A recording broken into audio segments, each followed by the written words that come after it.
ओम श्री परमात्मा ने नमः। मैं प्रोफेसर हरि हृदय अवस्थी अपने परम पूज्य गुरु जी वेद मूर्ति तपोनिष्ठ वेदों उपनिषद पुराण और गीता के मर्मज्ञ प्रोफेसर पंडित भगवत शरण शुक्ल जी के साथ में आप सभी का Awasthi Ayurveda anatomy yoga and spirituality channel पर हार्दिक स्वागत करता हूँ। हम लोग गीता के 11वें अध्याय के 15वें और 16वें श्लोक में हैं, जिसमें भगवान अपना विराट रूप दिखा रहे हैं, जिसमें देवता और ऋषि भी दिख रहे हैं और अनेक बाहु अनेक उदर दिख रहे हैं। अब उनका विश्लेषण और सूक्ष्मतम ज्ञान हमारे गुरु जी देंगे, तो अब हम गुरु जी की ओर चलते हैं। त्वमेव माता च पिता त्वमेव बन्धुश्च सखा त्वमेव विद्या द्रविणं त्वमेव सर्वं मम देवदेव। कृष्णाय वासुदेवाय हरये परमात्मने प्रणतक्लेशनाशाय गोविंदाय नमो नमः। इस चैनल से संबद्ध सभी विद्वद्गण, सभी जिज्ञासु छात्रवृंद, सज्जन वृंद एवं इस चैनल के संस्थापक तथा प्रबंधक आचार्य हरि हृदय अवस्थी जी,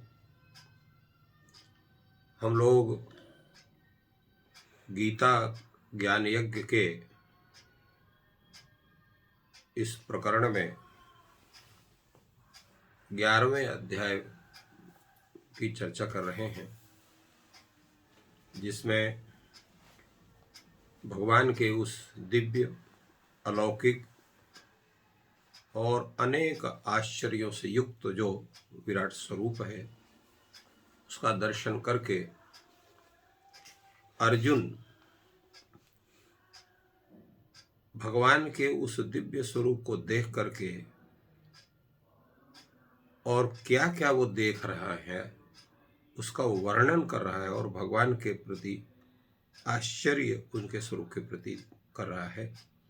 अर्जुन उवाच पश्यामि देवांस्तव देवदेहे सर्वांस्तथा भूत विशेष संघान ब्रह्मांडमीशं कमलासनस्थं ऋषींश्च सर्वानुरगांश्च दिव्यान्। कहता है, हे देव, आपके शरीर में मैं संपूर्ण देवताओं को, संपूर्ण प्राणियों के, जितने भी अनेक प्रकार के प्राणी होते हैं, सभी योनि संपत्ति सबको देख रहा हूँ, और कमलासनस्थ ब्रह्मा को देख रहा हूँ, शिव को देख रहा हूँ, सभी ऋषियों को देख रहा हूँ, और सभी जो सर्प हैं उनको भी मैं देख रहा हूँ। यहाँ पर अर्जुन ने भगवान को यहाँ सखा शब्द से या कृष्ण शब्द से या वार्ष्णेय शब्द से या अन्य शब्द से संबोधन न करके देव शब्द से संबोधन किया है। तो देव शब्द से संबोधन का मतलब क्या होता है? तो देव शब्द से संबोधन का मतलब है कि जो आपका ये अद्भुत रूप है, जो अत्यंत श्रद्धा भक्ति युक्त होकर के पूजनीय है, तो वो सामान्य शब्द से उसका संबोधन नहीं किया जा सकता है। तो जो दिव्य है वही देव है। दिव्यति प्रकाशते इति देवः। तो इसलिए अर्जुन ने देव शब्द का प्रयोग भगवान के लिए संबोधन किया। और दूसरे कहा कि आपके देह में मैं इन सबको देख रहा हूं। तो ये देह का तात्पर्य क्या है? तो देह का तात्पर्य यह है कि जो आपका शरीर है, उस शरीर को मैं देख रहा हूं, और उस शरीर में इन संपूर्ण प्राणियों को, देवतादि वगैरह को देख रहा हूं। दूसरे उन प्राणियों में, देवताओं में, उन्होंने ब्रह्मा और शिव को देखा कि ब्रह्मा और शिव ये भी आपके अंतर्गत हैं, और ब्रह्मा को भी यहाँ पर उन्होंने कमलासनस्थम कहा कि कमलासनस्थ, इसका तात्पर्य क्या है? इसका विशेषण यह है कि भगवान विष्णु के नाभि से निकले हुए कमल पर ब्रह्मा को विराजमान मैं देख रहा हूँ, अर्थात सृष्टि की प्रक्रिया का जो प्रक्रम है, उसका प्रारंभ है, उसको भी मैं देख रहा हूँ। तो इस तरह से भगवान के उस अलौकिक स्वरूप का वर्णन अर्जुन कर रहे हैं और बता रहे हैं, अनेक बाहु दरवक्त्र नेत्रम पश्यामि त्वां सर्वतोऽनंत रूपम नान्तं न मध्यम न पुनस्तवादिम पश्यामि विश्वेश्वर विश्वरूप। तो हे विश्वेश्वर, हे विश्वरूप, ये दो संबोधन है इसमें। आप विश्वेश्वर है, संपूर्ण विश्व के स्वामी हैं, और विश्वरूप है। विराट स्वरूप वस्तुतः है क्या चीज? संपूर्ण ब्रह्मांड की जो स्थिति है, उस स्थिति को अगर हम एकीकृत अगर पुरुष के रूप में या एक प्राणी के रूप में या देव के रूप में उसी परिकल्पना करते हैं, तो उस परिकल्पना का एक जो स्वरूप संपूर्ण एकत्र अवस्थित रूप में देखते हैं, वही विश्व रूप है। विश्वम रूपम स्वरूपम यस्य सह विश्वरूपा। संपूर्ण विश्व ही जिसका स्वरूप है, क्योंकि सृष्टि प्रक्रिया का जो स्वरूप है, उस संपूर्ण प्रक्रिया का, संपूर्ण सृष्टि का जो उपादान कारण है, निमित्त कारण है, वो परब्रह्म परमात्मा ही है। इसलिए वो अपने को कहता है एको हम बहुश्याम। तो यहाँ जैसे मिट्टी में, मिट्टी का चाहे घड़ा बनाइए, चाहे सुराही बनाइए, चाहे दियाली बनाइए, चाहे और भी कोई उसका मटका बनाइए, उसमें मूल रूप से सन्निहित क्या है? मिट्टी है।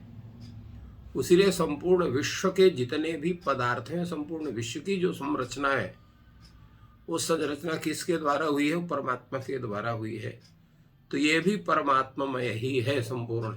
इसीलिए यहाँ पर भगवान को विश्व रूप से संबोधन किया गया। और क्या है? अनेक बाहु दर वक्त नेत्र, जिसके अनेक भुजाएं हैं, अनेक उदर है, अनेक मुख हैं, अनेक नेत्र हैं। अनेक मुख और अनेक नेत्र तो बहु हो सकता है, अनेक बाहु भी हो सकता है, परंतु अनेक उदर का जो स्थिति है, ये कैसे बनेगी? तो यहां अनेक उदर का जो स्वरूप है, क्योंकि अगर एक व्यक्ति है तो उसका एक ही उदर होगा, तो एक उदर ना होकर के अनेक उदर की चर्चा यहां पर कर रहा है। इसका मुख्य कारण क्या है? तो इसका मुख्य कारण यही है कि जब संपूर्ण विश्व के जितने प्राणी हैं, उनके जो स्वरूप हैं, तो वो भी उन्हीं के अंतर्गत हैं, और उसके पहले भी अनेक मुख और अनेक स्वरूप दिखाई पड़ रहे हैं। तो प्रत्येक मुख आदि से संबद्ध शरीर के होने के बावजूद भी उनमें अनेक उदर की भी परिकल्पना करनी पड़ेगी, तभी वो पूर्ण संगत बनेंगे। क्योंकि संपूर्ण विश्व समाज और संपूर्ण प्राणी समाज को लेकर के वो विराट स्वरूप की संरचना है। इसलिए अनेक भुजा भी कहा गया, अनेक उदर भी कहा गया, अनेक मुख भी कहा गया, अनेक नेत्र भी कहा गया। इसलिए अनेक बाहुदर वक्त नेत्रम। और कैसे हैं? अनंत रूपम। भगवान का जो स्वरूप है वो अनंत है। अनंत का मतलब क्या होता है? अनंत, अनंत रूपम का, अनंतानि रूपाणि यस्य सह अनंत रूपः तम अनंत रूपम। अर्थात जिसके एक स्वरूप उसका दिखाई नहीं पड़ रहा है, उसकी गणना संभव नहीं, तेरे स्वरूप दिखाई पड़ रहे हैं, इसलिए वो अनंत रूप है। अनंतानि अगणितानि, बहुसंख्यकानि रूपाणि यस्य सह अनंत रूपः। ऐसा अनंत रूप है जिसके अनेक अगणित स्वरूप जिसके हैं। और स्थिति क्या है उनकी? नान्तम न मध्यम न पुनस्तवादिम।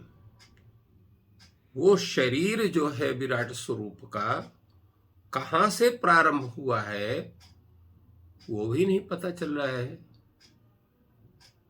कहाँ तक आगे है, कितना लंबा है या कितना चौड़ा है उसका भी पता नहीं चल रहा है। और जब आदि और अंत का ही नहीं पता चल रहा है तो हम कैसे नाप करके करेंगे ये इसका मध्य भाग है। तो अंत का भी पता नहीं है, क्योंकि उसको भी हम उसका आकलन नहीं कर पा रहे हैं। आदि का भी आकलन नहीं हो पा रहा है, मध्य का भी आकलन नहीं हो पा रहा है। तो यहाँ पर नान्तम न मध्यम न पुनस्तवादिम का तात्पर्य ये नहीं है कि अंत नहीं है, आदि नहीं है, मध्य नहीं है। आदि अंत मध्य तो सभी है, किंतु उसकी परिगणना करने में सामर्थ्य हमारे अंदर नहीं है। एक बात। दूसरी बात यह है कि उसके आदि जो सृष्टि का नियामक है और जो नित्य है, तो नित्य में आदि और मध्य और अंत का आप परिगणन कर ही नहीं सकते हैं।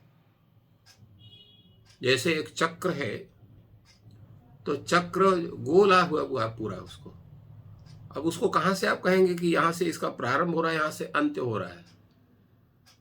तो समय चक्र का जो नियमन है वो निरंतर चल रहा है, उसका आदि भी नहीं है, मध्य भी नहीं है, अंत भी नहीं है। और तादृश समय चक्र का संचालक जो परमात्मा है, तो फिर उसका आदि मध्य अंत कहां से हो सकता है। इसलिए संपूर्ण सृष्टि को हम अनादि भी कहते हैं, अनंत भी कहते हैं। और उसका जो नियामक है वो भी अनादि है, अनंत है, उसका न आदि है, न मध्य है, न अंत है। ऐसा वो भगवान का विराट स्वरूप है।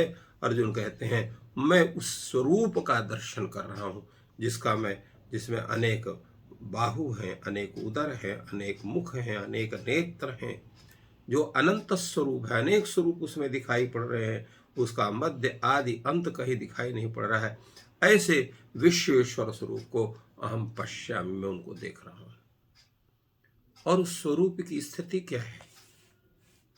देखिए, देखने का जो स्वरूप होता है उसको भी हम एक परिकल्पना करते हैं। पहले हम क्या देखते हैं, किसी को देखते हैं तो उसको हम बाह्य स्वरूप को देखते हैं, उसके ऐश्वर्य को, उसके आभूषण को, उसके शरीर में जो कुछ जो विशिष्ट है, जो पहले आकर्षण करता है वो दिखाई पड़ता है। दूसरे बाद उसका अवयव संस्थान दिखाई पड़ता है, उसके अवयव क्या है, कैसे हैं, हाथ पैर कैसे हैं, मुख कैसे है, इत्यादि हम उसका देखते हैं। इसके बाद फिर उसके आभूषणों को देखते हैं। भगवान तो अर्जुन कहते हैं किरीटनम गदिनम चक्रिणम च तेजो राशिम सर्वतो दीप्तिवंतम पश्यामि त्वाम दुर्निरीक्षम समन्ता दीर्घा नल दीप्ता नला नर्क द्युति प्रमेय। अर्थात आप कैसे हैं? किरीटिनम, किरीट धारण किए हुए। किरीट का मतलब क्या होता है? मुकुट, जिसको हम लोग कहते हैं। तो मुकुट, सुंदर सा मुकुट आपके मस्तक में विद्यमान है। और एक मस्तक नहीं, अनेक मस्तक है, सिर्फ प्रत्येक मस्तक में है।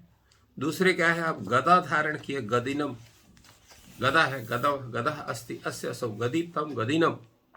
और चक्रिणम, चक्र भी आप धारण किए हैं। और कैसे हैं आप? तेजो राशिम,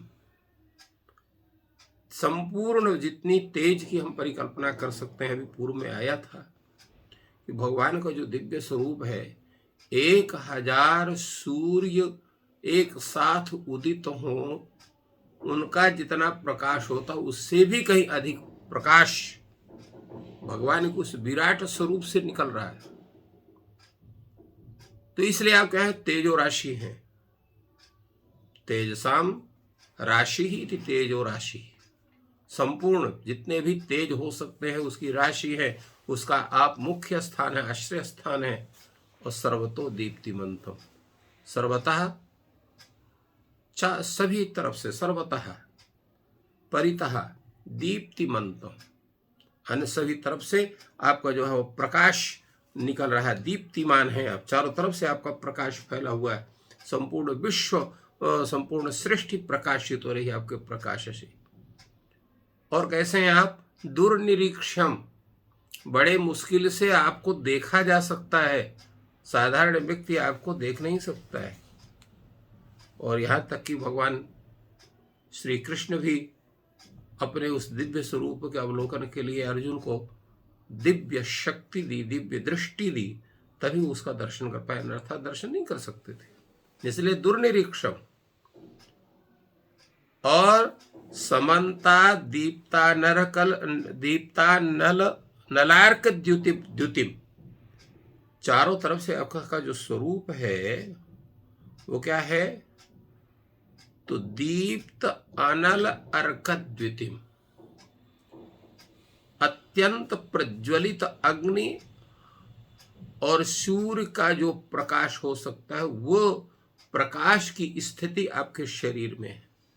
और आप कैसे हैं? अप्रमेयम। अप्रमेयम का तात्पर्य होता है अविद्यमाना प्रमा परिमाणम यस्य सः अप्रमेयः तम अप्रमेय, अर्थात जिसकी कोई उपमा, कोई प्रमाण, कुछ भी कहीं प्राप्त न हो सके, वो अप्रमेय है। प्रमेय का होता है ज्ञेय भी होता है, जिसका प्रमा यथार्थ ज्ञान किया जा सकता है, उसको कहते हैं प्रमेय। और अविद्यमाना प्रमा यस्य सः अप्रमेय, अप्रमेय जिसका कहीं भी प्रमाण जिसका नहीं हो सकता है, जिसका ज्ञान नहीं किया जा सकता है।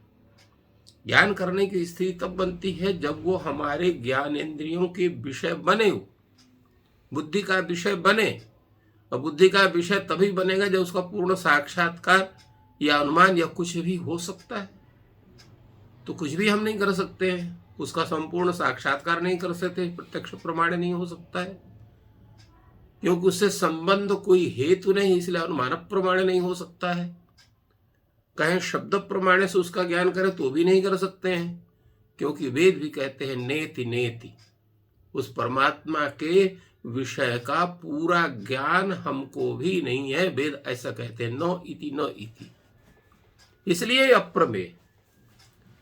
तो ये जो स्वरूप है दिव्य स्वरूप, इसका वर्णन नहीं किया जा सकता है, इसका पूर्ण साक्षात्कार नहीं किया जा सकता है, उसको केवल हम देख सकते हैं जितने हमारा सामर्थ्य उसमें दुर्निरीक्ष है। ऐसे आपके स्वरूप का हम दर्शन कर रहे हैं, ऐसा अर्जुन कह रहे हैं। तो इस तरह से ये अद्भुत स्वरूप है भगवान का विराट स्वरूप, जिसका ये वर्णन संप्रति चल रहा है। और हम लोग उस वर्णन को समझ करके, जान करके, उस परमात्मा के दिव्य स्वरूप का दर्शन करके या उसका अनुमान करके या उसको सुन करके, पढ़ करके हम लोग भी अपने को धन्य समझते हैं। गुरुजी ने हम लोग को विराट रूप दर्शन कराया, उससे हम लोग लाभान्वित हुए। और इस वीडियो को आप लोग लाइक और शेयर करें और परिजनों तक पहुंचाएं, जिससे वो भी इस ज्ञान से लाभान्वित हों। ईश्वर आपकी सहायता करें। आपका दिन शुभ हो। धन्यवाद।